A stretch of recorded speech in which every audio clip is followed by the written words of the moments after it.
আমৃত্যু ভালোবাসি তোকে। লিখেছেন সালমা চৌধুরী। পর্ব 4। শ্বাস ঝেড়ে নিজের মাথায় গাঁটটা মেরে মেঘ বলে, ছি মেঘ ছি, কী সব ভাবছিস তুই? কেউ কি তার চাচাতো ভাইয়ের উপর ক্রাশ খায়? ভালো ভদ্র হলেও মানা যেত। এমন গুরুগম্ভীর বদমেজাজি আর হিটলার স্বভাবের কেউ কি তোর ক্রাশ হয়? যে ছেলে 10 বছরের মেয়ের গায়ে হাত তুলতে পারে সে আর যাই হোক আমার ক্রাশ হতে পারে না, এটা ভেবেই মেঘের বুক ভেঙে আসে কষ্টে। নিজেকে স্বাভাবিক করতে মোবাইল হাতে নিয়ে কল করে মেঘের সবচেয়ে কাছের বান্ধবী বন্যাকে। প্রথম কল দিতেই রিসিভ হয় কল। বন্যা, আসসালামু আলাইকুম, কেমন আছো বেবি? মেঘ, ওয়ালাইকুম আসসালাম, আলহামদুলিল্লাহ ভালো আছি, তুই কেমন আছিস? বন্যা, হঠাৎ আমায় স্মরণ করার কোনো স্পেশাল কারণ আছে? তোর তো আবার ভাঙা ফোন ঠুস ঠাস বন্ধ হয়ে যায়। মেঘ রাগান্বিত স্বরে এক প্রকার হুঙ্কার দিয়ে বলে, তুই আজ কোচিংয়ে আসিসনি কেন? কি যে একটা জিনিস মিস করছিস? বন্যা, কি মিস করে ফেলেছি বান্ধবী?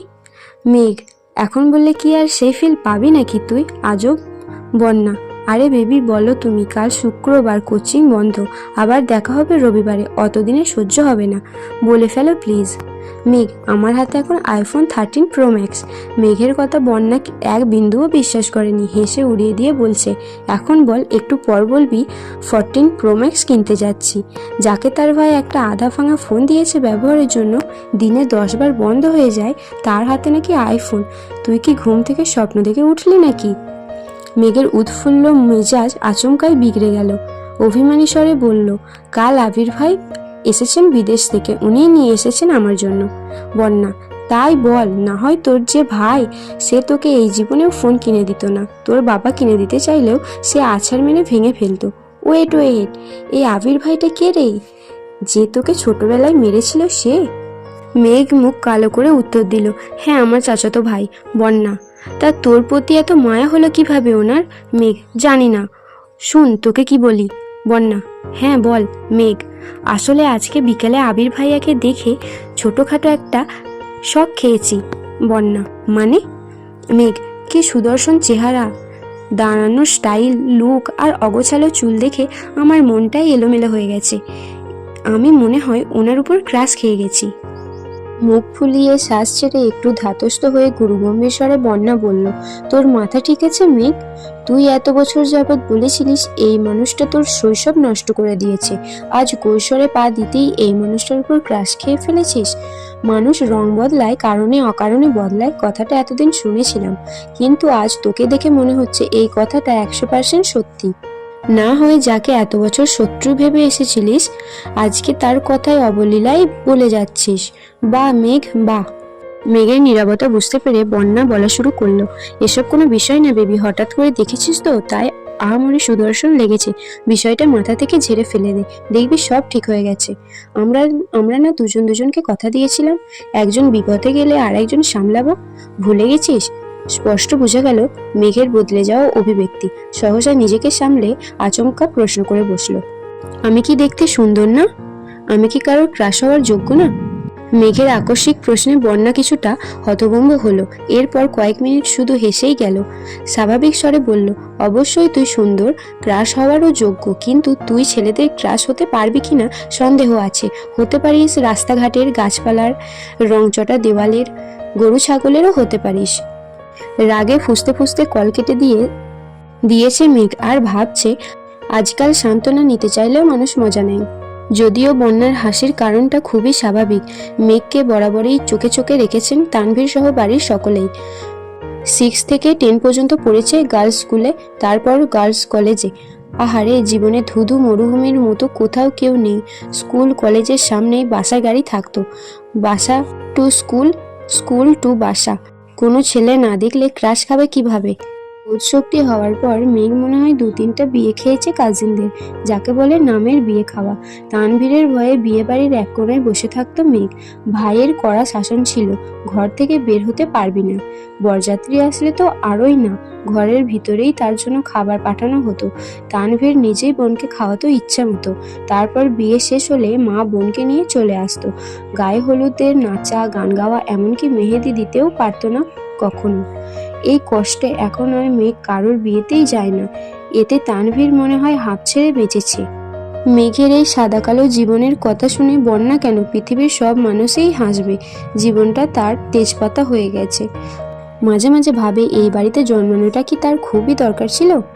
কয়েকবার বন্যা কল ব্যাক করেছে নিজের জীবনের হতাশার জন্য, মেঘ আর কল রিসিভই করেনি। বান্ধবীকে রাগ দেখিয়ে কি হবে, জীবন যেখানে যেমন তা মানতেই হবে। মেঘের বেস্ট ফ্রেন্ড হওয়ার খেসারও দিতে হচ্ছে বন্যাকেও। মেঘের সাথে সাথে বন্যাকেও চোখে চোখে রাখে তানভীর। কথায় আছে, সঙ্গ দোষে লোহা ভাসে। সঙ্গ খারাপ হলে মেঘও খারাপ হবে, তাই সবসময় বন্যার পিছনে লোক লাগিয়ে রাখে। শুধু বন্যা না, আরো দুজন বান্ধবী আছে মেঘের একজন পাখি আর একজন মায়া। ওদেরকেও নজরে রাখে তানভীর। বোনকে সব দিক থেকে প্রোটেক্ট করাই যেন তার প্রথম এবং প্রধান কাজ। আবির বিকাল থেকে ঘুমাচ্ছে। সন্ধ্যে 7টায় ঘুম ভাঙে আদির ডাকে। নিচে আবিরের আব্বু আর মেঘের আব্বু বসে আছেন। আবিরের বাইক কেনার কথা শুনেই তাড়াতাড়ি চলে এসেছেন অফিস থেকে। আবির ঘুম থেকে উঠে চোখে মুখে পানি দিয়ে টাওয়েল দিয়ে কোনো রকমে মুখটা মুছে তৎক্ষণাৎ রুম থেকে বের হয়। সে তার বাবাকে খুব ভালো করে চিনে, ডাকার সঙ্গে সঙ্গে উপস্থিত না হলে বাড়িতে তাণ্ডব শুরু করে দিবেন। আবিরের চোখে মুখে ঘুমের প্রভাব স্পষ্ট। ব্যস্ত পায়ে হাঁটছে সে। আচমকা এলোমেলো পায়ে ছুটে রুম থেকে বের হয় মেঘ, চুলগুলো অগোছালো। আকস্মিক ধাক্কা এড়াতে চটজলদি নিজেকে নিয়ন্ত্রণ করে অগ্নি দৃষ্টিতে তাকায় আবির। তৎক্ষণাৎ মোটা ভ্রুযুগল সহসা শিথিল হয়ে যায়। অমত্ত চেয়ে রইল সে। এক মুহূর্তের জন্য মস্তিষ্ক থমকে গেল আবিরের। দৃষ্টি তার প্রখর। আচমকা হাঁটা থামাতে শ্বাস ভারী হয় আবিরের। কালো জামা পরিহিতা এক ললনার দিকে দৃষ্টি পড়ে। আপাদ মস্তক দেখলো একবার। কালো জামাতে যাকে চড়ার ন্যায় লাগছে, এলোমেলো চুলগুলো তার কোমর ছড়িয়েছে। চুল দেখে মনে হয় জীবনানন্দ দাশের বনলতাকে উদ্দেশ্য করে লেখা। চুল তার কবেকার অন্ধকার বিদিশার নিশা। দ্রুত গতি থামাতে গিয়ে মেঘের ছোট দেহ কম্পিত হয়। দৃষ্টি পড়ে 6 ফুট লম্বা মানুষটার বুকে। মেঘ মুখ তুলতেই তাকায় সেই মানুষটার চেহারার পানে। আবিরের চোখের দিকে বিস্ময়াভিভূত নয়নে তাকিয়ে আছে মেঘ। পলকও পড়ছে না একটিবার। আবিরের চোখে মুখে ছিটানো পানির ঝাপটা এলোমেলো চুলগুলো থেকে চুইয়ে চুইয়ে পানি পড়ছে, যা তার পরনের সাদা টি শার্ট অল্প স্বল্প ভিজিয়ে দিচ্ছে। সেদিকে খেয়াল নেই আবিরের। আবির কয়েক সেকেন্ড স্তব্ধ থেকে হঠাৎ চোখ সরিয়ে পুনরায় রুদ্রমূর্তি ধারণ করে সবেগে হাঁটা দেয় সিঁড়ির দিকে। পিছন থেকে অষ্টদশীয় কোমল কণ্ঠের ডাক শুনে থমকে দাঁড়ায় আবির। তবে পিছনে তাকানোর প্রয়োজন মনে করেনি সে। মেঘ ভয়ার্ত কণ্ঠে বলে, থ্যাংক ইউ আবির ভাইয়া।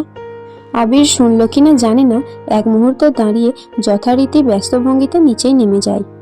মেঘ ঠায় দাঁড়িয়ে আছে দরজার সামনে। থরথর করে কাঁপছে মেঘের হাত পা। মেঘের মনে হচ্ছে ভোঁ ভোঁ করে ঘুরছে সমগ্র পৃথিবী। কেন জানি না দাঁড়িয়ে থাকার শক্তি পাচ্ছে না মেয়েটা। নিজেকে নিয়ন্ত্রণ করতে তাড়াতাড়ি দেওয়ালে ঠেস দিয়ে দাঁড়িয়েছে। এতগুলো বছর পর আবিরের চোখে চোখ রাখলো মেঘ। ভেতরটা ভয়ে আটকে উঠলো বারবার। অন্তরাত্মা শুকিয়ে যাচ্ছে মেঘের। সোফায় বসে আছেন দুই ভাই।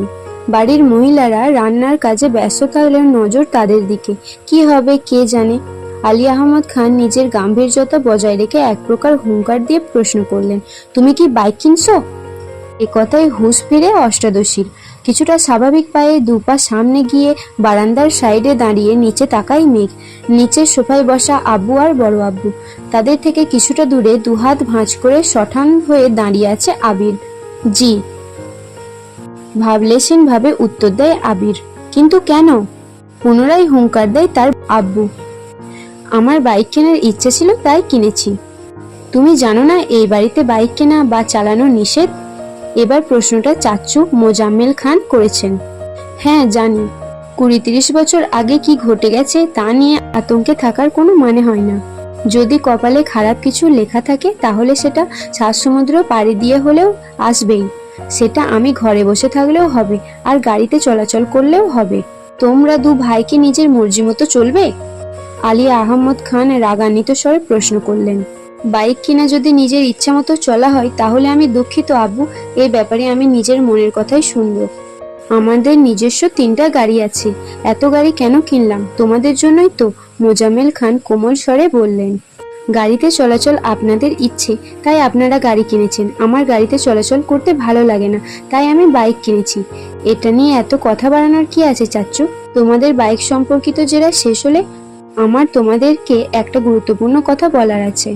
আবির আব্বুর দিকে তাকিয়ে কথাগুলো বলল।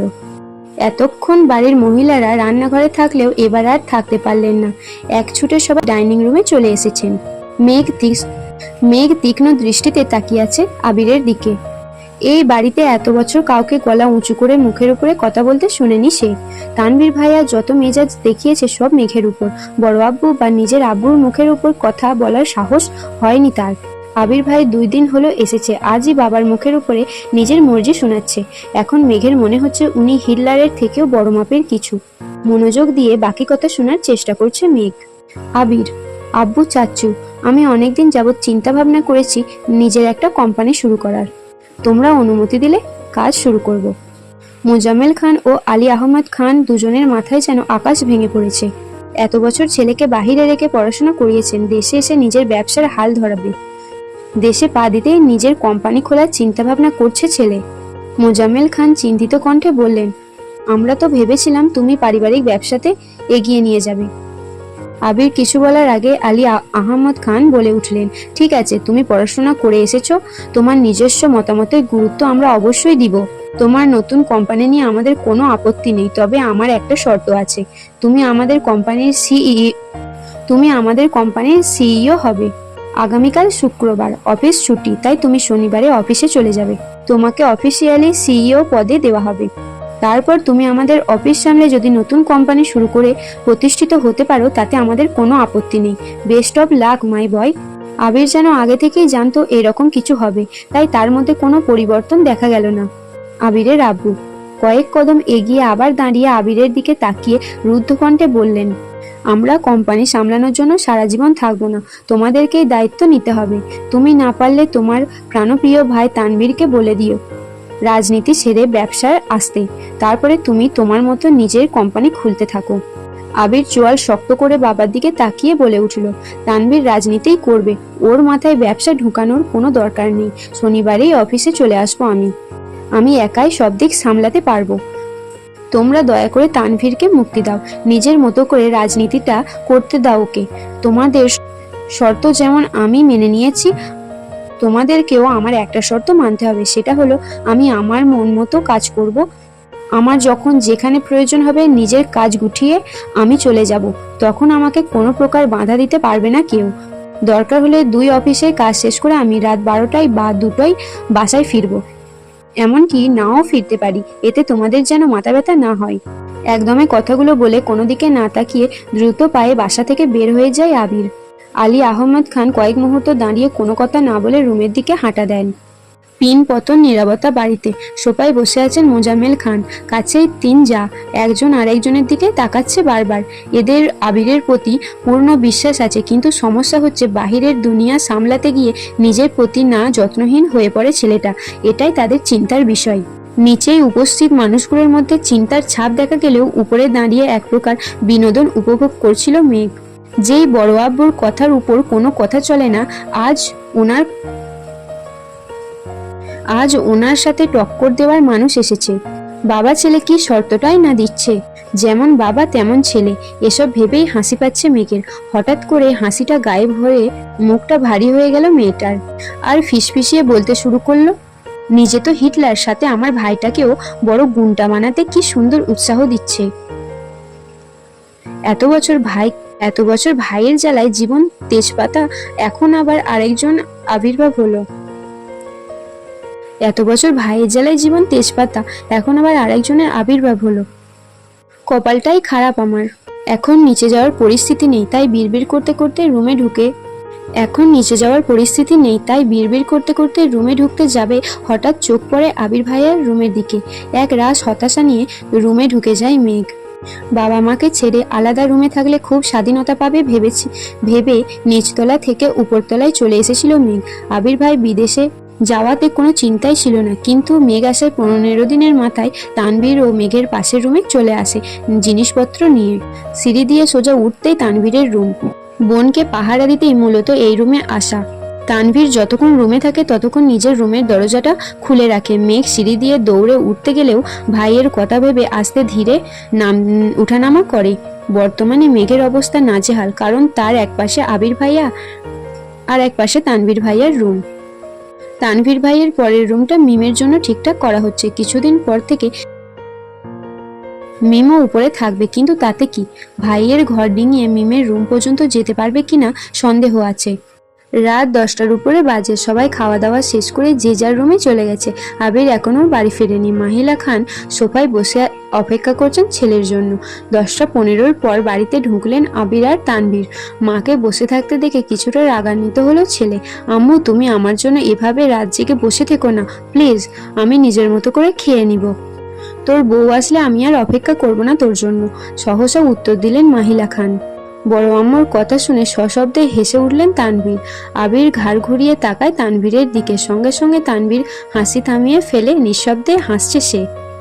তানভীর বরাবরই ভীতু প্রকৃতির। বাহিরে যতই শক্তপোক্ত থাকুক না কেন, বাবা, চাচা এবং ভাইয়ের সামনে সে যেন ভেজা বেড়াল। এতদিন যত কাজই থাকতো ছেলেটার, 9টা-10টার মধ্যে বাড়ি এসে সবার সাথে খেতে বসতো। কিন্তু আবির ফেরাতে টাইম শিডিউলে কিছুটা পরিবর্তন হয়েছে ছেলেটার।